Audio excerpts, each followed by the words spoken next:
العالمين والصلاة والسلام على رسول الكريم وعلى آله وصحبه ومن استنى بسنة إلى يوم الدين. All praise is due to Allah, and may Allah's peace and blessings be on His last Prophet Muhammad sallallahu alayhi wa sallam, and on all those who follow the path of righteousness until the last day. The topic of today's khutbah was basically 6 lessons from Ramadan, or 6 main lessons that we may learn from the fast of Ramadan. The Imam began by pointing out to us that whoever lets Ramadan go by without benefiting at all from it has in fact lost a major opportunity which cannot be returned. It is something he's had. It's a major loss. We miss a day of fasting, we try to fast back that day. We miss a salah, we try to make up that salah. But the period of Ramadan, with all that it signifies, if we are unable to take lessons from this period and to benefit from it, then we have lost much of what Ramadan is about. And he emphasized that Ramadan is like a school, a period of training that we go through for 30 days, in which we are being reminded, we're being trained, and there are particular lessons which are to be gained from Ramadan. The first of the lessons is that of attaining a consciousness of Allah, which is known in Arabic as taqwa. And this is stated in the verse regarding the fast. Ya ayyuhalladhina amanu kutiba alaykum as-siyamu kama kutiba ala alladhina min qablikum la'allakum tattaqun. O you who believe, fasting has been prescribed for you as it was prescribed for those before you, in order that you may develop taqwa. And by taqwa is meant a consciousness of Allah, a sense of the presence of Allah, that Allah is watching us. That which, this consciousness which would make us better individuals. This consciousness, or this state of mind called taqwa, was described by Ali ibn Abi Talib as fear of Allah, or fear of the Most Glorious, and contentment with little, and preparation for travel, that is, travel to the next life. Fear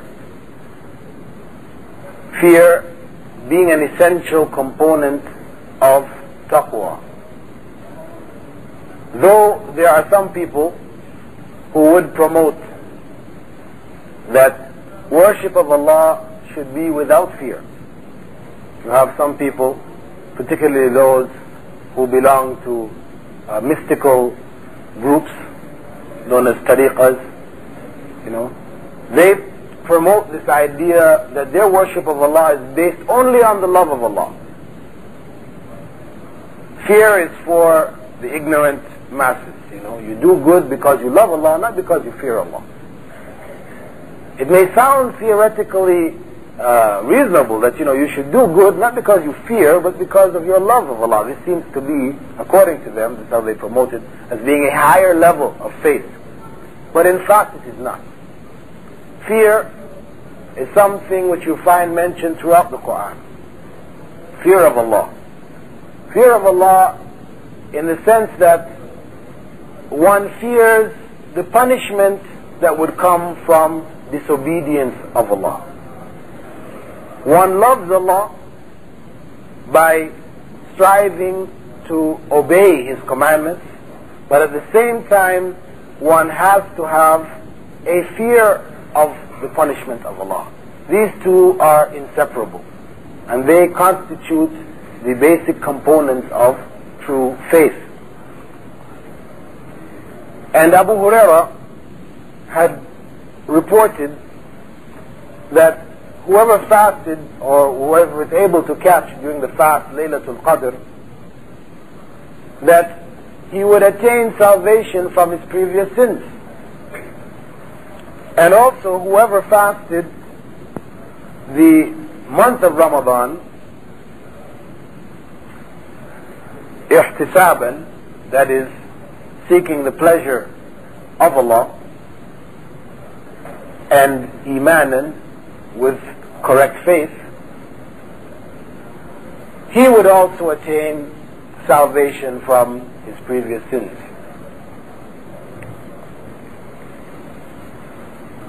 However, this is only for those who fast in accordance to the way that the fast has been prescribed.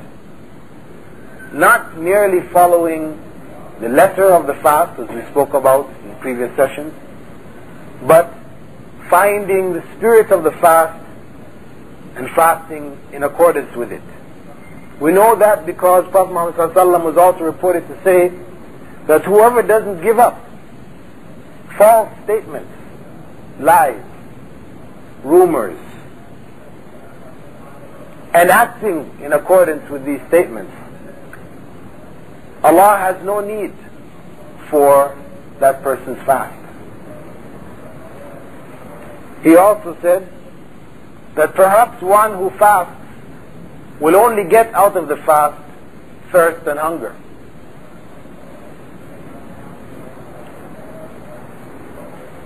And he also pointed out that we should not make our days of fasting like our days of non-fasting. There should be a difference.